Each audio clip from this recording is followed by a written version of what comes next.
राजपुर नाम का एक गांव था। उस गांव को ये श्राप था कि अगर इस गांव में 5 साल से ज्यादा किसी राजा ने राज किया या वो राजा 5 साल के बाद गांव में उपस्थित रहा तो ये गांव बर्बाद हो जाएगा। इसलिए सालों से राजपुर गांव में इस प्रथा का पालन किया जा रहा था कि वहां पर हर 5 साल में राजा बदल जाते थे और जो राजा उस गांव में राज कर रहा होता था उसे गांव के बाहर जंगल में छोड़ दिया जाता था, जहां वो जंगली जानवरों का शिकार हो जाते थे। राजा बनने के पहले राजा को नहीं पता रहता था कि 5 साल बाद उन्हें जंगल में छोड़ दिया जाएगा। इस वजह से जब वो राजा बनकर आते थे तब तो बहुत खुश रहते थे, लेकिन जब 5 साल बाद सैनिक उनको जंगल में छोड़ने जाते थे तब वो बहुत दुखी रहते थे। इसी प्रथा के साथ कई साल बीत गए। एक बार उस गांव में सम्राट नाम का एक बहुत ही समझदार, गुणवान और बुद्धिमान राजा आया। उनको राज्याभिषेक के बाद पता चला कि उस गांव में राजा को लेकर क्या प्रथा चली आ रही है।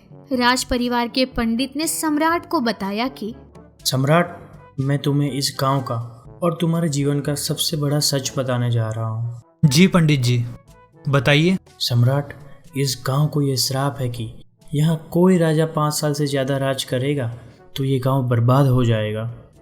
इसीलिए इस गांव में ये प्रथा है कि 5 साल के बाद राजा को गांव के बाहर वाले जंगल में छोड़ दिया जाता है। वो जंगल इसी राज्य की सीमा में आता है। क्या पंडित जी, ये आप क्या कह रहे हैं? मुझे ये बात पहले क्यों नहीं बताई गई? कई साल से यही हो रहा है सम्राट। हम इसमें कुछ नहीं कर सकते। अगर हम ये राज पहले बता देते तो कोई भी यहाँ का राजा बनने के लिए तैयार ना होता। ये जानकर वो बहुत चिंतित हो गए। सम्राट बहुत उदास रहने लगे। इसी चिंता में 3 महीने बीत गए, लेकिन इन 3 महीनों के दौरान राजा सम्राट पूरी निष्ठा से अपना राजधर्म निभा रहे थे। एक दिन राज दरबार में गांव के कुछ चरवाहे अपनी समस्या लेकर आए। उन्होंने राजा से कहा कि महाराज, हम गांव वाले बहुत परेशान हैं। क्यों, क्या हुआ? महाराज, जब भी हम अपनी गाय और बकरियां चराने जंगल की तरफ जाते हैं तो जंगली जानवर हमारे गाय बकरियों को खा जाते हैं। हम क्या करें? इस तरह से तो हमारी रोजी रोटी बंद हो जाएगी। महाराज, आपको हमारी समस्या का समाधान करना ही होगा। तुम चिंता मत करो। इस गांव में रहने वाला हर एक नागरिक और हर एक जीव जंतु मेरी जिम्मेदारी है। मैं इसका कुछ ना कुछ जल्द से जल्द उपाय ढूंढता हूँ। महाराज की जय हो, महाराज की जय हो, महाराज की जय हो। और चरवाहे महल से चले गए। राजा सोच में पड़ गए। उन्होंने अपने मंत्री से कहा कि मंत्री जी, इस समस्या का समाधान हम कैसे करें? मंत्री भी सोच में पड़ गए और उन्होंने राजा से कहा कि आप चिंता न करें महाराज, कुछ न कुछ उपाय तो मिल ही जाएगा।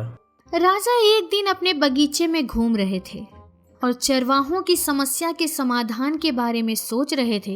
राजा को तभी एक आइडिया आया। उसके अगले दिन ही राजा ने अपने सैनिकों को हुक्म दिया और कहा कि गांव के बाहर वाले जंगल के जानवरों को कहीं बहुत दूर छोड़ आओ।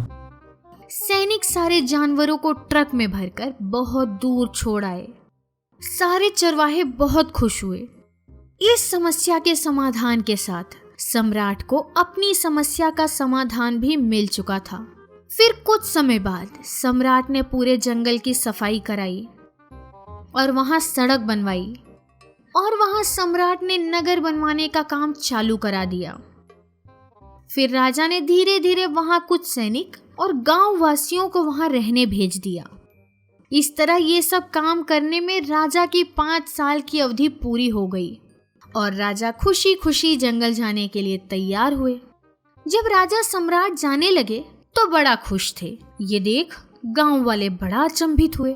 बाकी सब राजा जाते वक्त तो बड़ा दुखी रहते थे, पर राजा सम्राट इतने खुश कैसे हैं? सबने राजा से पूछा तो उन्होंने पूरी कहानी गांव वासियों को भी बताई। सबने राजा को खुशी खुशी विदा किया और राजा अपने नगर जाकर खुशी खुशी रहने लगे।